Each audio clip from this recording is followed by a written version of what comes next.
Like to have a coffee with you அப்படின்னு டக்குன்னு சொல்கிறான். நிரஞ்சனா வந்து வாட் அப்படின்னு சொல்லி கேட்குறான். அதுக்கு அவன் சொல்கிறான், இல்லைங்க எங்கள் அம்மா சொல்லியிருக்காங்க, எங்கள் அம்மாவை விட அழகான பொண்ணை நான் என்னைக்கு பார்க்குறனோ அப்போ அந்த பொண்ணை கண்டிப்பாக காஃபி கூப்பிட்டு.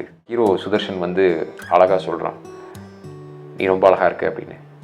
நிரஞ்சனா கேட்குறாங்க, ஸோ அதனால தான் என்கிட்ட பேசினியா அப்படின்னு. நீ அழகாக இருக்கங்கிறனால நான் உன்கிட்ட பேசல, நீ பேரழகாக இருக்க, அந்த புறத்து மகாராணி மாதிரி இருக்க. வாட்? அது என்ன அந்த புறத்து மகாராணி? பொதுவாக ரொம்ப அழகான பெண்களை தான் வந்து அந்த புறத்தில் வச்சு அழகு பார்ப்பாங்க. நீ அந்த புறத்துக்கே மகாராணி அப்படின்னா எவ்வளோ அழகாக இருப்பேன்னு நீயே இமேஜின் பண்ணிப்பாரு. இதுக்கு மேலே சொல்கிறதுக்கு என்கிட்ட வார்த்தையே இல்லை.